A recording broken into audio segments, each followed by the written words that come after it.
did mention for 30 years you did not watch WWE or wrestling in general, but Yeah. why the falling out? Why the Vince McMahon fallout?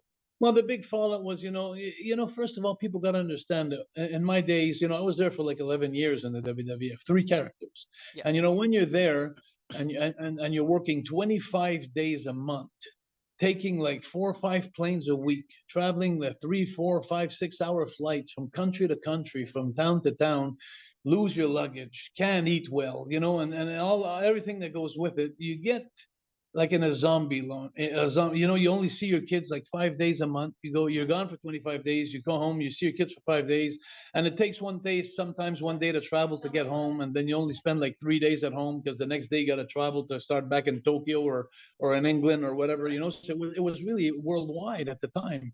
And so it was 25 days on. So you get in this frame of mind where it's hard, and that's why a lot of the guys were drinking and they were doing drugs and because they were trying to kill this time that was so hard on the road. I guess it was very hard, and what we'd live on and what I'd lived on and thrived on is getting better or getting a better position, like getting a better push, and that's the only thing that would keep you going. And at one time, and I think the time that my mind just quit on me, it was at WrestleMania 10 when we were wrestling the moms, Men on a Mission, the two big guys. They're Mabel and Mo. Mabel and Mo, exactly. Yeah. What great guys. And and we were tag teams, me and Carl, the Quebecers, the tag team champions for the third time during that year. But what happened is 5 months before we went to WrestleMania, 5 months now, it's a long time. You'll see why. 5 months, and we kept getting beat by every team that was in the WWE, every team. We go into Montreal, my hometown, and we do a job for the guys that were there. We go to Toronto, we get beat everywhere. And Vince kept telling us, don't worry, guys, because at WrestleMania 10, you're going against Men on a Mission, and you're going to get a big win there. So you'll take all your merchant value back. Like, if you win at WrestleMania 10, you beat the Men on a Mission, you get all your credibility back. Right. So what we did is for 5 months is making everybody look good and helping them out. But at WrestleMania 10, it's our moment. And 1 hour or 2 hours before the show, Pat Patterson came to see me backstage, and he says, and boy, what a job he had to do, because he came to see me and he knew I'm a funny kind of guy. But anyway, so he came up to me and he said, Jacques, he says, can I have a word with you? And I said, Carl. I said, sure, Pat, sure. He says, listen, he says, Vince was thinking, if we beat the Men on a Mission tonight, he says, what are we going to do with them? And I looked at him, and I was saying to myself, I don't give a shit. For the last 5 minutes, we did what we had to do. This is our time tonight, WrestleMania 10. And he says, yeah, but Jacques, he says, Vince, I said, can I have a meeting with Vince, please? And I went, and then so I went. I had my meeting with Vince. I got in the room with Vince. I told him to take his booking book out there, his towns that he had booked for the next months and his shows. And I went with him through every town he had. And 2 months later, his book became vacant after Tel Aviv and Israel. That was the last 2 shows we were booked at in his book. And then I told him on the next day, I said, I'm finishing there. It's finished. And from that day on, it was like, and coming back to tell you, to explain to people why I did this, because being on the road and so hard and living on promises and hopes like that, and after so many years, it becomes heavy on your shoulders. And I could go ahead and tell you, like, for people to understand more why I did it. I have some regrets. I'm not going to lie. I'm not perfect. But I said, just to give you an example what kind of guy I am, because I say I'm a funny kind of guy. You have normal people here and you have autistic people here. I should be around here somewhere.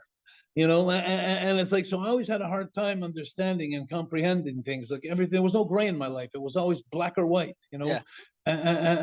And a lot of guys didn't survive that mental problem too. Like, we could just go back and think of Chris Benoit. We could think of there's so many guys that broke in the business, that broke because they hang on by a thread. We could think of I'm thinking of the screw job in Montreal, where Brett and Shawn Michaels, where Brett had to leave the company and he didn't want to leave the belt and do the job. And there's a lot of times that it becomes real life problems one you're on the road. Right. And so anyway, so I dealt with that in a funny kind of way. I lost it. It was like that day at WrestleMania, I just lost it. And from then on, we had a little comeback, a little this, but it was never the same because if you tell me something, well, let's reverse the roles. If I tell you, Steve, I'm going to be with you on the podcast at 10 a.m., I'll be there at 10 a.m. And then that's the kind of guy I am. And bottom line, so I've always lived by that motto. We had the dress code. We were always on time. We were always credible wrestlers. We were all dependable wrestlers. Vince always used us, Vince, in meeting. Like, the guys were late or something, and everybody was there in the dressing room, and he'd go ahead and turn around and says, "Why can't you guys be like the Rougeau?" And that would put a lot of heat on us, I bet. Yeah. But that's the kind of guys we were. It's just the kind of guys we were. So from that day on, a thing went downhill. As a matter of fact, I honestly feel, Steve, from the bottom of my heart, if it wasn't for that big fight we had and all that the Rougeaus would be in the Hall of Fame, because everybody else that we work with, everybody that we work like months and years together, the Heart Foundation, the Rockers, the Bulldogs, Tito Santana, everything that I've accomplished, in my year, the Mountie is incredible, the Big Boss Man pay-per-view, in the Jailhouse match, and I could go on and on and on about all the things I've accomplished in 11 years. And I think that he's giving me a receipt, Vince, for not putting me in the Hall of Fame. Interesting, because of all the because you look at the people who have joined, for example, Hulk Hogan and Vince, Ultimate Warrior and Vince, Bret Hart and Vince. Like, there's a list of people who are in the Hall of Fame who had clearly, we all know about the issues they've had backstage and on camera. But the fact that you're saying that this one fight might have stopped this process from you being in the Hall of Fame is very interesting, because there are people who are in the Hall of Fame who I'm always like, that person? And I'm not a wrestler, so I don't want to discredit anybody. I'm not going to put any words in your mouth, but 2 nights ago I was with Hulk. Right. Hulk said, he told me, he says, I can't understand. He says, Brutus the Barber Beefcake's in the Hall of Fame, and the Fabulous Rougeau brothers. No! Why is Hulk putting the bus on Brutus like that? But anyway, all this to say, and I look at that sometimes, and I see like Donald Trump's in the Hall of Fame. Like I'm saying, like, hey, I don't know who was there, and I'm sure that everybody that's in the Hall of Fame deserves to be there. But Cyndi Lauper's going to be in the Hall of Fame, I think, this year.